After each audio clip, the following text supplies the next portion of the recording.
OC. Viewer discretion is advised. Incoming transmission in 5, 4, 3, 2, 1. What's going on, guys? Welcome back to Outcasted OC covering NXT, the final show before Halloween Havoc. I hope you really enjoy that pay-per-view. I'm going to be enjoying it heading into this weekend. But did you enjoy the last episode, the go-home show heading into that pay-per-view? We're going to be discussing that for a little bit. Let me know in the comments what you think. Subscribe to the channel. Go follow us on all our platforms. You know, do all that lovely stuff that I know that you can do for me. But let's just get straight into it. We get a debut at the end of the night. Zarya is in NXT, formerly known as Delta. We've been seeing a lot of promo packages from her where she was fighting people in this post-apocalyptic wasteland, and then she looked at the skyscraper and it was like the NXT logo on the top, and then the next time she was at the top of the NXT logo. Sorry, I just came really close to the camera then, like I was very close. And it was a bit of a character change because then she knocked down the sign. So what's she going to be doing? I have a feeling she's going to be showing up at Halloween Havoc, maybe to even the odds against Roxanne Perez and Cora Jade, because no doubt I'm assuming they're going to be having someone helping them. So yeah, it's nice to see Zarya finally in NXT. All of the women that we've been talking about over the past couple of months that have signed with WWE seem to be making their faces known. Finally, it's going to be really interesting to see where NXT goes in the next couple of months, because you've got so much talent down there and so much talent already there. Where are they all going to fit? And who's going to come up to the main roster? That's going to be the main question. That's a comment I'm going to have to ask you to leave. Who do you think is the next person to come up to the main roster from NXT? Me personally, I think it's probably going to be like a Roxanne Perez or something like that, because I think she's been in NXT for way too long at this point. She's been in NXT since the start of NXT 2.0. That's how long it's been. But let's get into the rest of the show. Let's go back to the very start.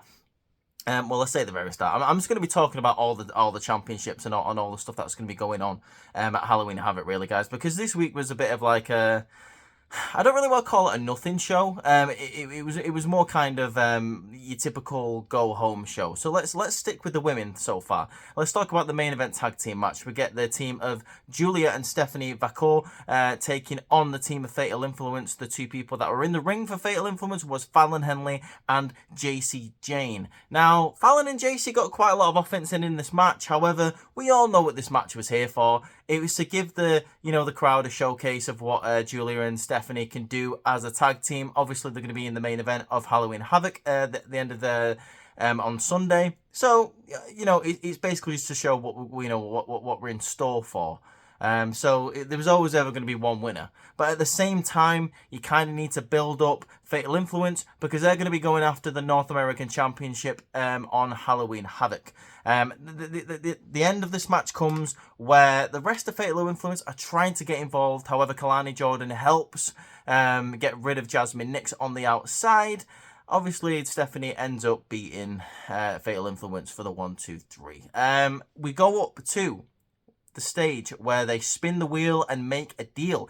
It lands on Spinner's choice, meaning Fatal Influence can decide what kind of match it is, what kind of rules it's going to be, what stipulations is going to be in that match. Now, me personally, I'd just make it a 3-on-1 handicap match. So why wouldn't you do that? And then whoever pins Kalani wins the NXT Women's North American Championship. That's what I would do. That's exactly what I would do. Why not? I'd you know what I mean? Like, you wanted to get the title of Kalani. I want them to get the title of Kalani. Do whatever you got to do. That's what I say. Speaking of a North American Championship, we are going to be having another North American Championship match this weekend, where Obafemi is going to be trying to get back the title from Tony D'Angelo in a tables, ladders, and scares match. Spooky, because it's Halloween. Everything has to be spooky, guys. In this episode of NXT, we see Obafemi basically destroying the rest of the Tony D'Angelo family. He puts Stacks through a table, and after a brave effort, he ends up taking out Luca Crucifino also. He does pin him in this match for the 1, 2, 3, but he also destroys him on the outside by powerbombing him through a ladder, which looks absolutely brutal. Tony D'Angelo is forced to watch all of this as he is zip-tied to the ring apron, so he can't do anything about it and just watches the rest of his family get destroyed. Backstage before this match, we see Rizzo get taken out, and no one knows what happens, except for later on in the night, it's kind of implied that it was Nikita Lyons, because Obafemi walks up to her and hands her something that's, you know, that she might have dropped. So Nikita Lyons maybe having a bit of a rivalry with Rizzo, maybe teaming up with Oba to take on the Tony D family. Only time will tell what's going to happen in that situation, but I do want Tony D'Angelo to hold on to the North American Championship. Let me know what you think of that in the comments. Let's talk about the Tag Team Championships for a moment. It's not going to be happening on Halloween Havoc, I don't believe, but Axiom and Nathan Fraser are just kind of being dicks tonight. They go after Javon Evans and say, hey, you know, kid, you know, never mind, kid. Like, you know, you'll do better next time, Junior. You know, you've got plenty of time for that. Javon Evans has a problem with that. Wesley also says it to him. So Javon Evans is still involved in several storylines, even though he's not going after any specific championship at the moment. I'm glad to see Javon Evans still talked about.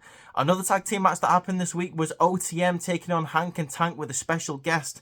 He's called like Kyle Coaster or something. He's a NASCAR driver. I'm British. I don't know who he is, but he's a big deal apparently. Hank and Tank ended up getting the victory here when Lola Vice and that NASCAR driver guy end up getting involved, distracting OTM for the win. Speaking of OTM, Jada Parker does have a match with what is her name? Her name always escapes me and I'm not sure why. Lyra Valkyrie's Tatum Paxley. Her name always escapes me. She ends up having a match with her. She does defeat her, but there is a distraction on the outside from Lola Vice, who they end up fighting once again. While this is going on, Wendy Chu ends up kidnapping Tatum Paxley and strapping her down. Only time will tell what is going to happen there. Wendy Chu is up to no good. I'm here for it. Keep giving me Wendy Chu on my screen. Speaking of the women's division, Ashanta the Adonis is still trying to get the attention of Carmen Petrovic by bringing out another girl to her match. Carmen Petrovic looks like she is falling out with Sol Ruka because Sol Ruka is trying to get her away from Ashanta the Adonis. But Sol Ruka just doesn't understand that true love can be found anywhere, guys. And Carmen Petrovic, she doesn't want Sol Ruka thinking she can tell her what to do. She doesn't know what's good for Carmen Petrovic, does she, guys? However, when Ashanta the Adonis is out there flirting with another woman, with another Rose, she goes absolutely berserk in the match with Sol Ruka, ends up beating her down, which is pretty much the only offense that she gets in this match, as Sol Ruka is absolutely dominant with her athleticism, absolutely lovely dynamic, escapes from holds, from counters, unbelievable. Carmen Petrovic does end up getting distracted once again by Ashanta the Adonis, right into the Soul Snatcher from Sol Ruka for the 1, 2, 3. Now, for me, I'm fine with this. I'm fine with Carmen Petrovic losing this match because it continues the story with her and Ashante, but at the same time, Sol Ruka needs the win because I'm assuming we're going to be getting into another title picture as soon as possible. How Sol Ruka isn't in the title picture right now, I'll have no idea. I know it's quite heavy at the top in NXT, but, you know, it's Sol Ruka. She's one of the best athletes in the division right now, guys. Let's be completely honest. Let's move on to another division where we're talking about the women's tag team division. This opens the show, actually. Damage Control taking on the Metaphor of Jakara Jackson and Lash Legend. Now, in this match, it doesn't really get very far, but I'm impressed to see that Jakara and Lash are still getting quite a lot of offense in Damage Control, as obviously they was able to get a victory over them on Friday Night SmackDown. They was able to get a victory over Chelsea Green and Piper Niven on Friday Night SmackDown. It's nice to see that they're getting a lot of offense in on Damage Control as well. Speaking of Piper Niven and Chelsea Green, they get involved in this match and absolutely ruin it for everyone. This feud is far from over. I'm assuming we're probably going to be getting like a triple threat tag team match eventually in this rivalry. I'm interested what's going to be happening there. I just want to point out that Stephanie Vacour and Julia had a bit of a stare down with Damage Control as they were heading out to the ring. So that's going to be interesting to see if they're going to be doing anything with those guys as well in the future. I am definitely down for that. Why they ever got rid of the NXT Women's Tag Team Championships, I have no idea. There is more depth down there. Please, someone explain that to me. Also, guys, can someone please explain to me what is going on with Lexis King? I get this whole character where he's trying to be a nice guy, he's trying to be a good guy, he's trying to not be like his father, he's trying to be like on the straight and narrow. But no one wants to be his friend. I understand that, but I just don't know where the end game is for this. He's got a Heritage Cup match against Charlie Dempsey next week, but he needs to find a corner man. I don't know who that's going to be yet. Hopefully, it's going to be your boy Aura Mensa, because those guys were having a little bit of a rivalry a couple of weeks ago. But I don't know who it's gonna be, to be quite honest with you. Like I said, it's interesting. It's got my attention. I just don't know where it's gonna go, to be honest. Speaking of something though that I know exactly where it's gonna go, and I want it to go in that direction. And if it doesn't go in that direction, I'm gonna be very, very sad about it. Andre Chase versus Ridge Holland in an ambulance match at Halloween Havoc this weekend. Your boy Andre Chase needs to win that match. Both of them had vignettes this week talking about how Andre Chase is going to teach Ridge Holland a lesson, how he should have never brought him into Chase U, that people were right about him all along. Ridge Holland was like, I wore that Chase U with, that Chase U logo with pride, but you all let me down. You're all a liability. I took out the rest of the university. How does it feel to be a teacher with no students? So it's going to be interesting to see where that goes. I want Andre Chase to win just because I feel like it would be like a nice, satisfying ending. Andre Chase doesn't get enough victories. He doesn't have enough matches, like singles matches by himself, to be honest with you. So it'll be nice to see where that ends up going. But guys, it's time to talk about the main event. Well, it's probably going to be the main event. It wasn't the main event of this show, but it was a nice little segment. Let's talk about Trick Williams and Ethan Page for the NXT Championship. We have got Trick Williams, Ethan Page in the ring talking about how they got here, how it ended up getting to this point. Ethan Page is very confident heading into this match. He says to Trick Williams, listen, look at you. You look swag. Like, your abs, you're all oiled up. Fur, NXT Championship looks amazing on you. Hair, not out of place. But me and you are totally different people. Have you ever tasted your own blood? No. Have you ever tasted your own sweat and blood and then you've done it so many times that you've gotten to like the taste of it? No, you haven't done that. Have you ever been bleeding and you've been blinded by your own blood but had to carry on the match? No, you haven't. Have you ever been beaten down so badly that you wanted to just quit but no, you couldn't? No, you haven't done that. We've had totally different careers. I've been fighting and clawing for 17 years to get that NXT Championship, and I held it, and I am a desperate man because I'm absolutely itching to get it back. 17 years and I held the NXT Championship and then I lost it, and I want it back.